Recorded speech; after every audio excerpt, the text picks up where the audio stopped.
Scene the fourth.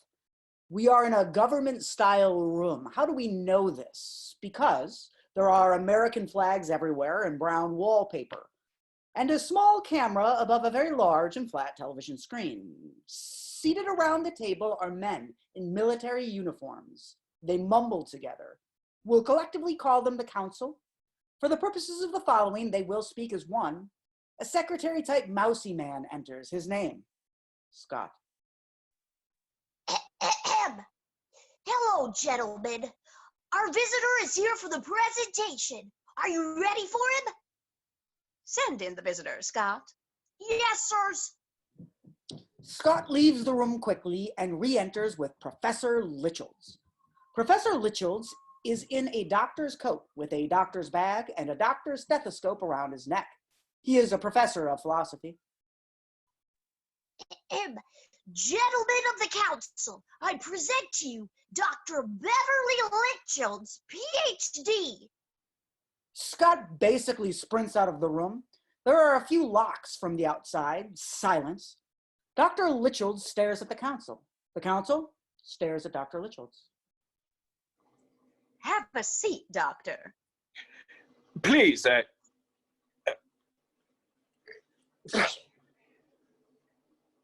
please, call me Doctor. As you know, Doctor, we are in the midst of a pandemic. It'll get much worse before it even thinks about getting better.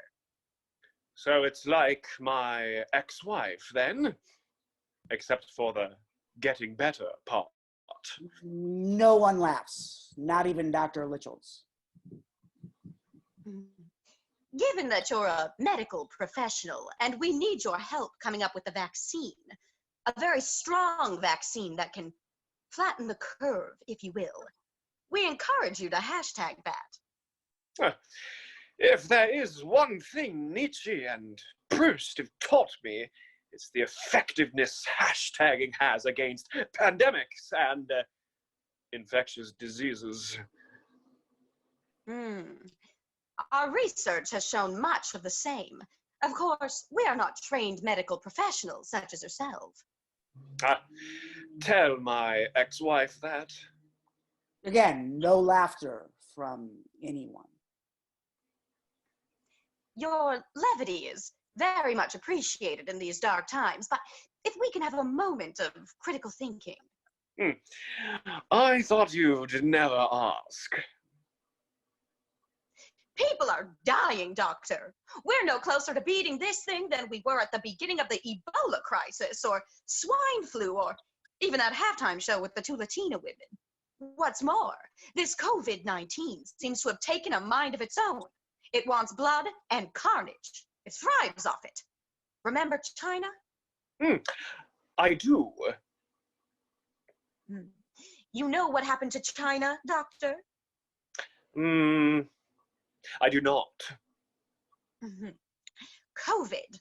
And Italy, Doctor? What do you think happened there? COVID? COVID. We will not let the finest democracy in the world succumb to this bastard COVID.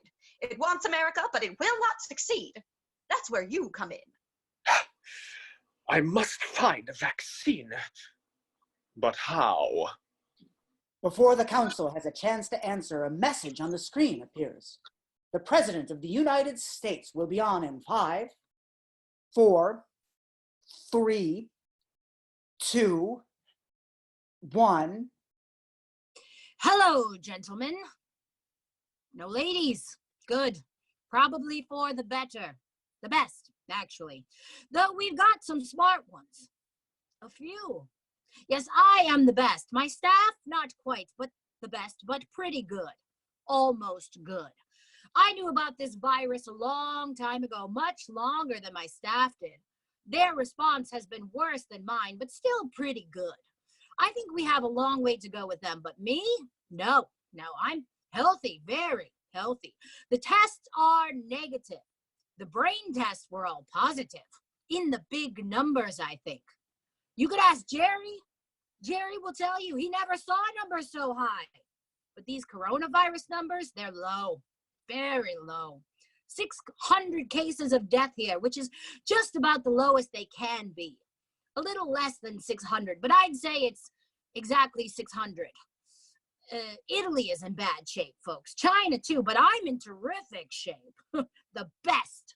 My brain numbers are high, which are really the only numbers you want to be high right now, folks.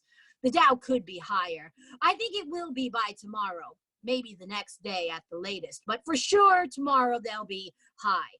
People will be going back to work very soon in the big numbers. My numbers are high, but not my coronavirus numbers. It isn't mine, folks. I think those Chinese folks sent them our way. That might not be right to say, but I'll say it because that's where it started, and it isn't my fault. Their numbers are really bad. So I'll let you take it from here, and I think we're going to see some really beautiful things in the next few days. The President of the United States disappears from the screen. In its place is an enzyme. The enzyme is squirming and wiggling. It holds up a clock, and the clock says 888,888 and counting down. The council stares at the screen. Professor Lichilds has put his stethoscope up to the glass of water in front of him.